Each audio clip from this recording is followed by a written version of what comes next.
자, 오늘 이제 18장의 내용은 뭐 우리가 흔히 아는 대로 하나님께서 찾아오셔서 아브라함과 이렇게 대화하는 장면입니다. 우리 잘 알다시피 아브라함이 50명, 45명, 40명 끈질기게 하나님께 매어 달리는 뭐 이런 간구 뭐 이런 내용들이 있는데 오늘 저는 이제 그런 부분보다는 아브라함과 하나님의 어떤 그 친밀한 관계에 대해서 같이 좀 이야기하려고 합니다. 지금 계속해서 저희가 창세기를 살펴보면서 아브라함 이야기할 적에 아브라함이 뭘 했다가 아니라 항상 뭐와 제가 연관을 시켰냐면은 아브라함이 얼마나 지금 성장하고 있는가였죠. 그래서 12장에서의 아브라함과 지금 18장에서의 아브라함은 전혀 다른 신앙의 성숙도가 많이 달라져 있는 겁니다.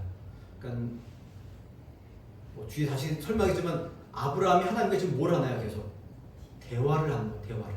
전에도 뭐 질문도 했지만 지금은 굉장한 대화를 하는 거죠. 그래서 오늘 33절도 보면은 여호와께서 아브라함과 말씀을 마치시고 많이 변화된 모습. 그래서 여기까지 오기까지 어떤 은혜가 있는지를 좀 이렇게 이게 어떤 의미인지를 좀 함께 같이 살펴보겠습니다.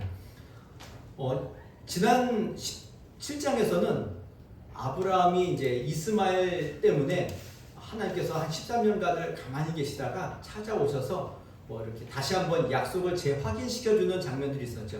그러면서 이름을 바꿔주시고 할례를 행하게 하심으로 인해서 하나님의 뜻과 계획이 얼마나 확실하고 이 일은 아브라함의 힘이 아니라 누가 하시는 일인 겁니까? 하나님의 이름을 확인시켜주는 일들을 하셨던 겁니다. 이 결과 아브라함이 그날에 바로 뭘 하나요? 할례를 다 행하죠. 다 행한 겁니다. 그 이후에 지금 누가 오신 겁니까? 하나님이 아브라함을 찾아오신 겁니다. 그래서 저희가 읽지는 않았지만은 18장 1절에 보면은 여호와께서 마므레의 상수리 나무들이 있는 곳에서 아브라함에게 나타나시니라. 하나님이 나타나셨습니다. 지금까지 아브라함의 생애를 볼 적에 하나님이 뭐 여러 번 나타나셨지만은 그 나타나심의 그 의미들이 조금씩 다릅니다. 처음에 나타날 적에는 끄집어내기 위해서 부르심에 대한 나타나심이었다면은 그 다음에는 두려워하는 아브라함에게 찾아오셔서 그에게 은혜와 평안을 주시기 위함이었고 그 다음 뭐였나요? 그의 믿음이 흔들리는 일 때문에 하나님께서 하시겠다는 그런 의미였죠. 그러면 오늘 18장에서 하나님이 나타나실 적에는 뭐 아브라함을 책망하고 이런 것보다는 지금 많이 바뀌어서 지금 뭐 하러 오신 거죠? 지금 하나님의 뜻을 가르쳐주고 아브라함도 그 뜻에 대해서 하나님께 무언가 대화하고 말씀하도록 하기 위해서 찾아오신 그 목적이 다른 겁니다. 그 전에 뭔가 할 일이 있었고 그에게 뭔가 은혜를 주기 위해서 하다면은 오늘 18장에서는 아브라함에게 하나님의 뜻을 가르쳐주기 위해서 오신 겁니다. 그 전까지는 일방적인 은혜였다면 지금은 하나님의 뜻을 가르쳐주는 단계인 겁니다. 그래서 아브라함에게 나타나신 겁니다. 그리고는 뭐라고 말씀하시냐면은 다른 것보다도 내년 이맘때쯤 사라가 누굴 낳나요? 아들 이삭을 낳을 것이다 라고 이야기하시는 겁니다.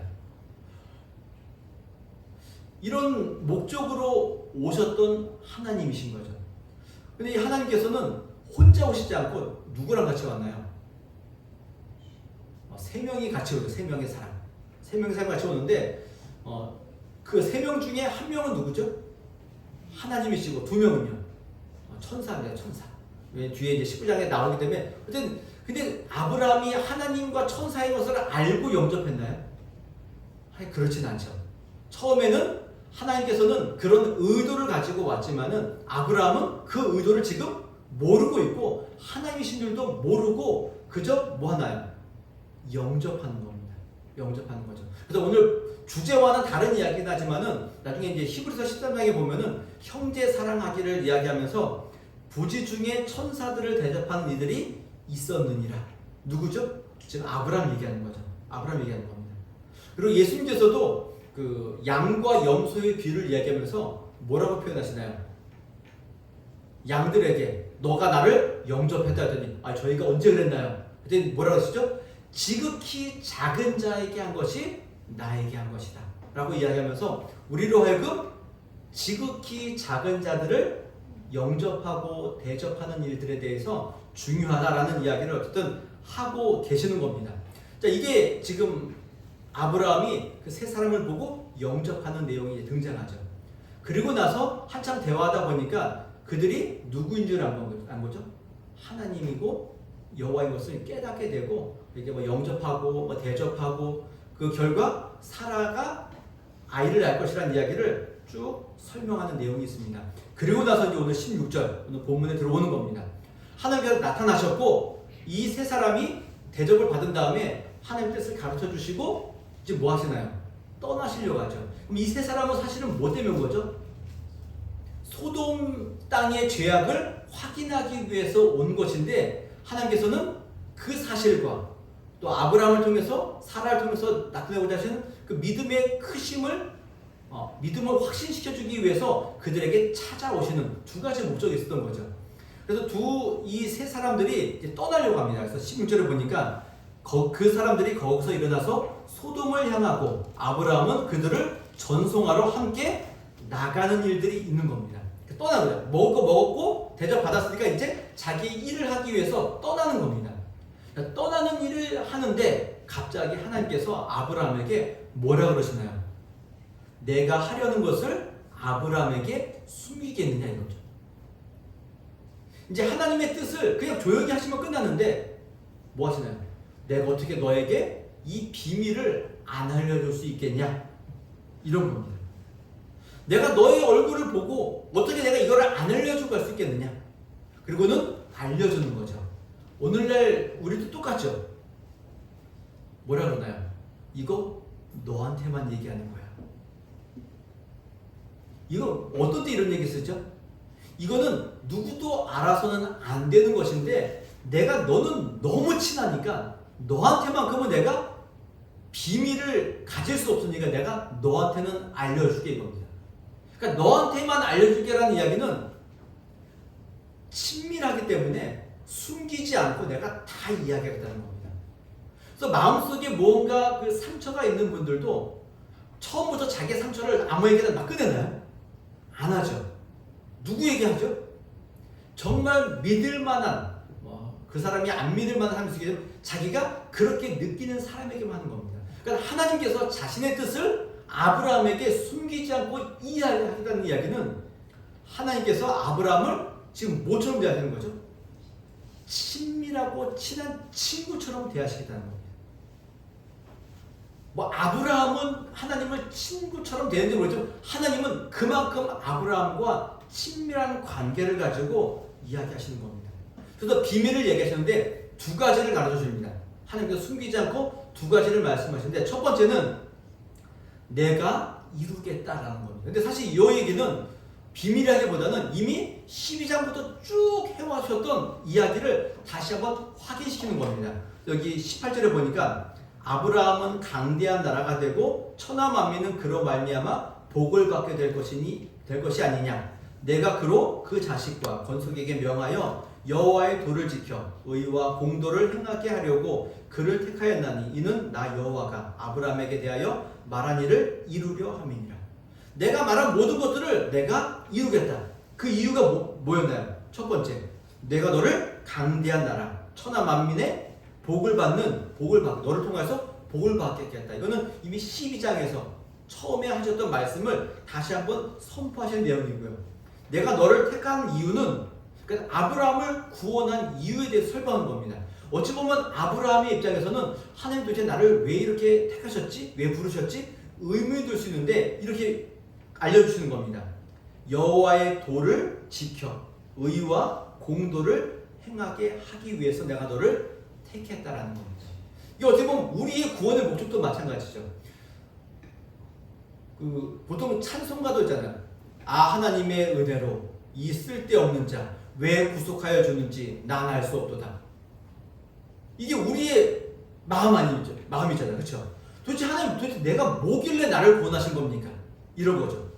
근데 거기에 대해서 분명히 설명하는 거죠. 내가 너와 너의 자녀들과 모든 가족들에게 여호와의 도를 지켜 의와 공도를 행하도록 하기 위해서 너희들을 불렀다 이겁니다. 그러니까 우리도 하나님의 길, 하나님의 도, 또 공도를 이루도록 하기 위해서 저와 여러분들을 부르신 겁니다. 근데 여기에 뭐가 있냐면 공도가 있어요. 공도. 공도는 뭔가요? 공도. 공도는 일반적인 사회에서 누리는 어떤 의와 정의를 두고 이야기하는 겁니다. 그러니까 하나님께서는 신앙의 측면이 아니라 일반적인 측면에서에도 의와 정의와 공도를 같이 가지라는 이야기를 하고 계시는 겁니다. 그래서 교회의 성도들은 신앙뿐만 아니라 뭐가 있어야 되나요? 상식이 있어야 됩니다. 상식과 그 기본적인 어떤 정의 위에 뭘 세워야 되죠? 신앙을 더해야 되는 겁니다. 그런데 우리는 이 상식과 이 일반적인 정의는 온데간데 없고 뭐만 붙들죠? 신앙만 붙들고 있다고요. 아니요. 같이 가셔야 되는 겁니다. 그래서 교회는 항상 상식이 있어야 됩니다. 그래서 제가 아는 그 동기 목사님 중에 그분의 그 교회 모토 중에 하나가 뭐냐면 상식이 있는 교회. 그분은 약간 하여튼 성향도 그렇고 하여튼 그런 걸 되게 중요하게 여기시는 분이기 때문에 굉장히 그분에서 정직하시고 성실하신 목사님이 계세요.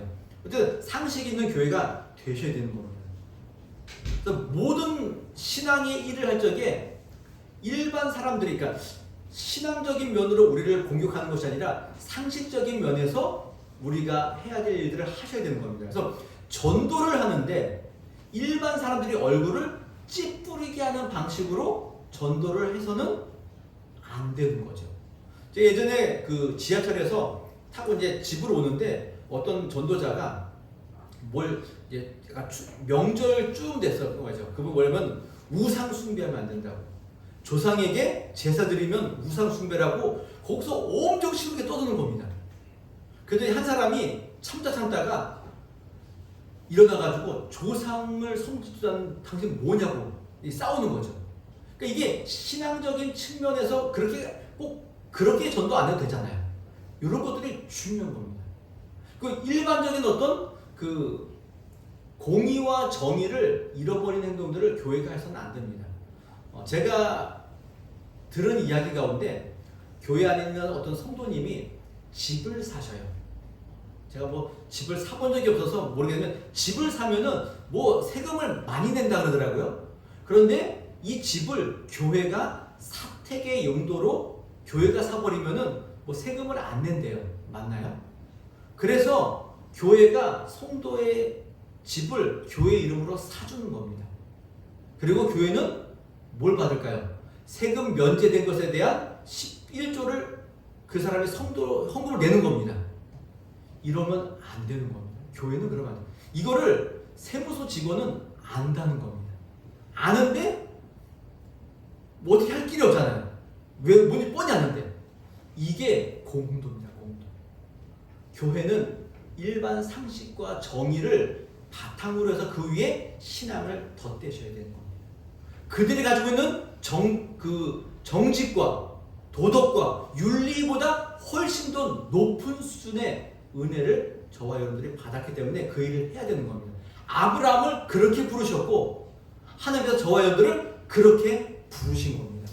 그래서 나중에 창세기 보면 이삭이 뭘 파나요? 우물을 열심히 파죠. 근데 주변 블레셋 사람들이 뭐 하나요? 파면 맞고 근데 이삭이 거기에 대해서 뭐 하나요? 화를 내지 않죠. 그냥 너희들은 메꿔라. 나는 계속 파겠다. 나중에 어떻게 되나요? 이 사람들이 두 손 두 발 다 드는 거죠. 이런 것들이 어떻게 보면 신앙인 겁니다. 상식적으로는 그들과 싸워야 되는 게 맞죠. 그러나 신앙인들은 거기서 뭐 해야 되죠? 좀 더. 이게 하나님께서 우리를 부르신 목표가 바로 이런 데 있는 겁니다. 두 번째 하나님께서 알리려고 하는 게 뭐냐면은 소돔과 고모라 이야기인 겁니다. 소돔과 고모라에 대한 부르심이 크기 때문에 그 죄악이 심히 무거워서 내가 정말 그런지 안 그런지 내가 확인해 보기 위해서 내가 여기에 왔다라는 것을 알려주는 겁니다. 근데 하나님께서 그 사실을 모르실까요? 아시죠? 알지만은 그래도 오신 겁니다. 오셔서 사실 오신 거는 누구에게 가르쳐주기 위한 거죠? 아브라함에게 알려주기 위한 겁니다. 알려주기 위한 겁니다. 하나님 왜 모르셨나요? 다 아시죠? 그거 하나님 못 보셨을까요? 다 알죠? 다 알고 계시는 겁니다. 여기서 한 가지 기억할 내용들은 하나님께서는 우리의 죄악을 다른 누구보다 어떻게 하죠? 먼저 하신다고요. 먼저 하십니다. 우리의 죄악의 부르짖음을 누가 하신다고요? 하나님이 아신다 이겁니다. 이것을 아브라함에게 두 가지 사실을 알려주시는 겁니다. 내가 숨기지 않겠다. 내가 너에게만큼은 나의 뜻을 가르쳐주겠다라고 설명한 겁니다. 그리고는 그 사람들이 거기서 떠나서 어디로 가나요? 소돔을 향해 가고 아브라함은 여호와 앞에 그대로 서 있는 겁니다. 그러니까 3명 가운데 2명은 가고 1명은 남아있는 거죠. 근데 그 2명은 19장에 보니까 두 천사가 소돔에 이르렀다. 그래서 천사 2명은 소돔 땅으로 가고 1명 누구죠? 하나님은 거기에 남아 계신 겁니다. 그럼 하나님은 왜 남아 계신 건가요? 아브라함이 붙잡은 건가요?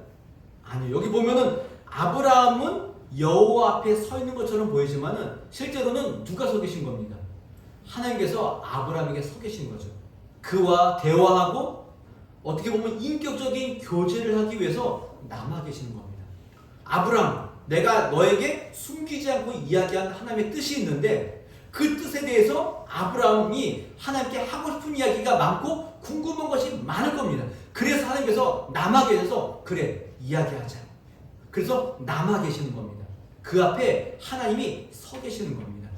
어찌 보면 하나님께서는 아브라함뿐만 아니라 오늘 저와 여러분들 앞에 누가 서 계시는 거죠?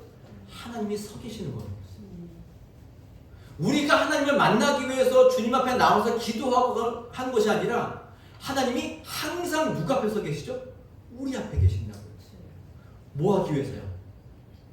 하나님께서 우리에게 뜻을 알려주시고 우리로 하여금 그 대화를 유도하게 하기 위해서 우리 앞에 항상 서 계시는 하나님이신 겁니다. 자, 서 계시죠. 그러자 아브라함이 하나님께 묻습니다. 뭐라고 묻느냐? 하나님, 의인을 악인과 함께 멸하시려 하십니까? 근데 하나님께서 아브라함에게 소돔과 고모라를 내가 멸망시키겠다라는 이야기를 하신 적이 없습니다. 그런데 아브라함은 무슨 생각을 한 거죠? 소돔과 고모라가 멸망하겠구나 라는 생각을 한 겁니다. 왜 이런 생각을 했냐면은 그들의 죄악이 하나님께 들렸다. 내가 확인하기 위해서 왔다. 아브라함도 소돔과 고모라의 그 죄악된 이야기를 알까요? 모를까요? 이미 알죠. 아는 겁니다. 그래서 하나님이 내려왔다는 이야기는 그 땅을 멸하기 위해서 왔구나라는 사실들을 아는 겁니다. 그러니까 아브라함이 그 많은 시간을 겪어오면서 하나님의 말씀과 그분의 뜻을 헤아리는 그 자리까지 온 겁니다. 우리가 친밀해지면은 그 사람의 얼굴 표정과 말과 뭘 통해서도 그 사람의 속뜻을 아나요, 모르나요? 알죠. 지금 아브라함이 하나님의 그런 그 숨기지 않은 하나님의 뜻을 듣고 뭘 확인한 겁니까? 아, 하나님이 멸하시겠구나. 이 사실을 깨닫고 하나님, 당연히 소돔과 고모라는 멸망당해도 마땅하긴 하지만은 그 안에 의인과 의인이 있는데 의인과 악인을 함께 멸하는 것이 하나님이 말씀하시는 의와 공의입니까? 라고 묻는 겁니다. 그러니까 이런 거죠. 하나님의 공의는 도대체 뭡니까? 의인도 함께 멸하는 것이 하나님의 공의입니까? 악인을 멸하는 것이 당연히 공의가 맞죠. 그런데 그 악인들을 멸하는 것 때문에 의인들이 멸망당하는 것이 공의입니까? 이런 거죠. 우리나라 법에도 뭐 그런 법이 있다 그러더라고요. 그 뭐죠? 그 형사법에 그 100명의 죄인이 빠져나가더라도 한 명의 억울한 사람을 만들지 않겠다. 이게 그 형사법의 그 어떤 기본적인 취지라고 그러더라고요. 그래서 조금 애매한 것이 있다 할지라도 그렇게 무죄 추정의 원칙 그렇게 한다라는 이야기를 제가 들은 적이 있는 겁니다. 이런 거죠. 공의는 이런 것이다. 일반 법에서도 그러는데 하나님의 법은, 하나님의 공의는 그런 거 아닙니까? 아브라함이 묻는 겁니다. 묻는 거죠. 그러니까 하나님 멸망을 멈춰주세요가 아니라 하나님의 공의와 정의를 붙들고 묻는 겁니다. 묻는 거죠. 나중에 이런 이야기를 듣고 누가 하냐면 모세도 마찬가지죠. 이스라엘 백성들이 그 우상을 숭배하고 나자 하나님께서 이들을 내가 다 멸해버리고 모세 너를 통하여서 내가 큰 민족을 이루겠다. 근데 모세가 뭐라 그러나요? 하나님 그러시면 안 된다고. 왜 굳이 이스라엘 백성들을 그렇게 능력으로 끄집어내가지고 여기서 죽이냐고. 이방 사람들이 하나님을 욕한다고. 그래서 하나님이 어떻게 하시나요? 뜻을 돌이키시죠. 그러니까 모세도 뭐라는 겁니까? 하나님의 그 의로움과 하나님의 영광을 붙들고 하나님의 마음을 흔드는 거죠. 지금 아브라함도 마찬가지인 겁니다. 하나님의 공의는 도대체 어디까지인 겁니까? 묻는 거죠. 그러고는 이야기하죠. 의인 50명이 있는데 그 의인 50명과 악인이 함께 멸망받는 것이 맞습니까? 이게 옳은 것입니까? 그랬더니 하나님 뭐라고 하시죠? 맞다. 그게 맞다는 겁니다. 50명이 있으면은 악인과 함께 멸하는 것은 옳지 않다라고 이야기하신 겁니다. 그 얘기는 뭔가요? 의인 50명이 없다는 겁니다. 그리고 그 다음부터 아브라함이 계속 뭐 하나요? 줄이는 거죠. 만약에 45명은요. 45명만 있어도 안 하겠다는 겁니다. 그럼 40명은요. 그것도 그렇다. 그 다음 몇 명이죠? 30명, 20명, 10명까지 가는 겁니다. 근데 10명까지 간 다음에 뭐 하나요? 아브라함이 멈추죠. 아브라함이 멈춘 건지 하나님이 그냥 끊으신 건지 뭐 알 수 없지만 여기서 멈춥니다. 사람들이 많이 얘기해요. 왜? 그래서 어떤 분들은 이 부분 가지고 목사님들이 엄청 설교가 막 나뉩니다. 어떤 분들은 아브라함이 끈기가 부족해가지고 한 명까지 가야 되는데 끝까지 기도하지 않았다고 뭐 약간 비난하는 분도 있고, 또 아브라함이 10명에서 멈춘 이유는 아브라함이 그 소돔과 고모라 땅에 누가 있나요? 조카 롯이 있잖아요. 그러니까 롯의 딸들 뭐 하면 한 10명쯤 되는데 10명도 없다는 거는 이미 안 되겠구나 뭐 이렇게 얘기하는 사람도 있고, 어떤 분들은 의인이 한 10명 되니까 뭘 하는 거죠? 하나님의 뜻을 알고 한 명도 없구나 라는 사실들을 깨달았다라고 이해하는 분도 있습니다. 뭐 뭔지는 우리가 알 수 없지만은 하나 확실한 것은 나중에 그 예레미야서에 보게 되면은 무슨 이런 표현이 있습니다. 예레미야서에 보면은 무법한 자들의 보면은 한 명의 의인이 있다면은 내가 그들을 심판하지 않겠다라는, 이 도시에 의인이 한 명이라도 있다면은 내가 그 땅을 멸하지 않겠다라는, 용서하겠다라는 표현이 있는 겁니다. 그러면 이 소돔과 고모라에도 뭐가 없는 거죠? 의인이 한 명도 없는 거죠. 그러면 롯은 뭔가요? 뭐 나중에 베드로서에 보면은 롯을 가르쳐서 뭐라 그러죠? 의로운 사람 롯이라고 표현하잖아요. 그럼 롯은 의인이 아닙니까? 뭐 여러 가지 표현이 있죠. 어쨌든 롯도 어떤 면에서 보면은 뭐 고통당하고 그 때문에 뭐 심령이 뭐 흔들리기도 하지만은 의로운 삶은 살지 않았다라고 보서 의인은 없다라고 보는 겁니다. 그러니까 아브라함이 하나님의 마음을 그제서야 대화하는 가운데 알게 된 겁니다. 그래서 뭐 하는 거죠? 멈추는 겁니다.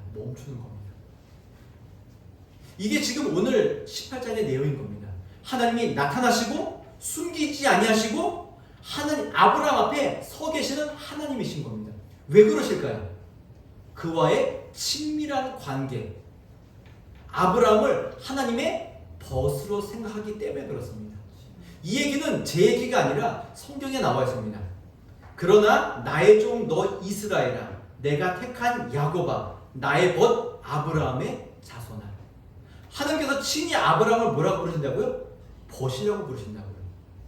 그래서 아브라함에게 벗이기 때문에 찾아오셔서 하나님의 뜻을 숨김없이 가르쳐 주시고, 또 그 하나님의 뜻에 질문과 의문이 있을까봐 그의 앞에 쓰셔서 그에게 대화와 질문을 받기 위해 서 계시는 하나님을 오늘 18장에서 보는 겁니다. 이게 하나님의 은혜인 겁니다. 그래서 어떤 목사님은 이 본문을 가르쳐서 이렇게 표현하죠. 소돔과 고모라를 멸하러 오신 하나님께서 아브라함과 만나서 대화하는 과정을 보면은 할아버지와 손자가 만나 대화하는 다정한 장면으로밖에는 이해할 수 없다. 그러니까 아브라함이 예전에는 어땠나요? 하나님이 정말 두려웠죠. 갑자기 어느 날 하나님의 존재를 몰랐는데 하나님이 찾아오셔가지고 내가 지시한 땅으로 가라. 얼마나 놀랐을까요? 두렵죠. 근데 지금은 그런 것이 아니라 하나님이 찾아오셔도 두려움이 없고 뭐 하나요? 물어볼 거 물어보고 또 물어보고 뭐 앞에서 보면 뭐 티끌과 재와 같은 제가 주님께 또 여쭙습니다. 또 여쭙습니다. 계속 묻는 거죠. 이 정도로 하나님과 아브라함의 관계는 어떻게 됐나요? 지금 굉장히 가까워져 있는 겁니다. 가까워져 있는 겁니다. 하나님은 이것을 우리에게 요구하십니다. 아브라함으로 하여금 아브라함이 하나님을 위해서 무슨 이 세상 가장 큰 재단을 쌓을 적에 아브라함 믿음 최고 그렇게 하시는 분이 아닌 겁니다. 하나님이 아브라함에게 요구하시는 건 뭔가요? 찾아오셔서 말씀하시고 듣고 대화하시고 질문하시고 또 대화하시고 주님의 뜻을 함께 알아가는 이 과정을 두고 뭐 하는 거죠? 하나님이 원하시는 장면이 바로 여기에 있습니다. 여기에 있습니다. 보통 일반 사회에서도 서로 어떤 그 교제를 한다고 할 적에 뭐 이성교제 이런 거 말고요. 이성교제는 똑같죠. 교제한다 그러면은 서로 뭐 해야 되는 거죠? 교제한다 그러면 서로 만나서 대화하잖아요. 그래야 뭘 할 수 있죠? 그 사람을 알 수 있는 겁니다.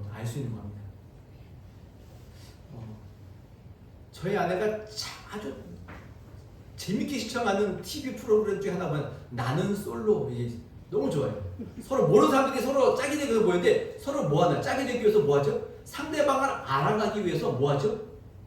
대화를 하죠. 그래서 서로 대화하고 데이트 나가서 또 뭐 하나요? 서로 대화하면서 그 사람을 아는 겁니다. 이게 뭐죠? 이게 교제고 이게 인격적인 교제가 바로 여기에 있습니다. 이 인격적인 교제가 없이는 하나님을 알 수 없는 겁니다. 제 주변에 있는 목사님들 가운데 저랑 교제하기 전에는 저분이 정말 너무 이상한 분이 있었어요. 너무 막 건방지고 껄렁껄렁 그런 것처럼 보이고 그런데 그 사람의 행동은 그렇지만은 막상 같이 대화해보고 교제해보니까 행동은 그래도 마음과 생각은 그렇지 않다는 게 깨달아지는 겁니다. 이게 뭐라고요? 이게 교제인 겁니다. 하나님과의 인격적인 교제는 이런 데 있는 겁니다. 그분과 함께 만나고 대화하고 뜻을 알고 묻고 대답해 주시고 가르쳐 주시고 이런 관계에서의 인격적인 교제가 있는 겁니다. 근데 사람들은 이 인격적인 교제를 어떻게 하나요? 굉장히 힘들어합니다. 왜 힘들죠? 내 맘 같지 않기 때문에 힘든 겁니다. 그래서 사람들이 뭘 좋아하나요? 그래서 사람을 안 좋아하고 뭘 좋아하죠? 반려동물들 좋아하죠. 왜 그렇죠? 이 반려동물과는 뭐가 없죠? 인격적인 교제가 없습니다. 그러니 그에게 그 동물들에게 뭐 기대하는 게 있나요? 없는 겁니다. 그냥 와가지고 꼬리 흔들어주고 그냥 안겨주고 이거면 끝인 겁니다. 근데 애들은 어떤가요? 사람은 어떤가요? 힘들죠. 힘듭니다. 굉장히 힘듭니다. 그래서 사람들이 오해하는 게 뭡니까? 자기는 산을 좋아한대요. 산을 왜 좋아하냐? 뭐라 그러나요? 산 사람들이 산은 항상 거기에 있대요. 무슨 철학자들도 아니고 그 왜 그렇죠? 산은 인격이 아니기 때문에 항상 거기 있는 겁니다. 사람은 인격이기 때문에 대화하고 교제하지 않으면은 서로 같이 알 수가 없는 겁니다. 하나님도 마찬가지예요. 하나님과의 인격적인 교제를 위해서는 뭘 해야 되죠? 그분과 계속해서 대화하시고 만나시고 그분의 뜻을 알아가시는 일들이 필요한 겁니다.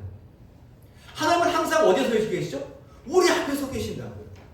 그래서 우리로 하여금 교제하기를 원하신다고요. 근데 누가 안 하는 건가요? 우리가 안 하죠. 왜 안 하나요? 궁금한 게 없습니다. 하나님께. 궁금한 게 없습니다. 그래서 뭐만 하나요? 주님, 요거 필요하니까 이것만 해주세요.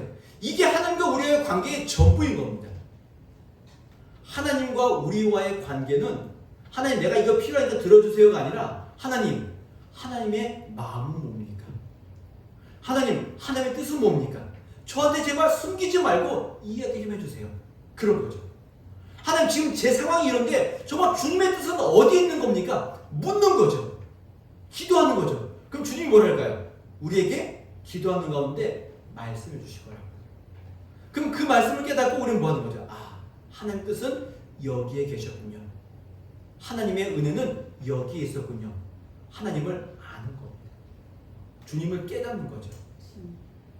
그래서 뭐 답이 되진 않지만은 뭐 제가 존경하는 목사님도 그렇고 하나님의 하나님 되심을 경험해라. 도대체 뭔 얘기인지 저는 어렵지만은 사실 답은 그밖에 없습니다. 하나님의 하나님 되심. 이것 말고는 답이 없습니다. 이것을 언제 알죠?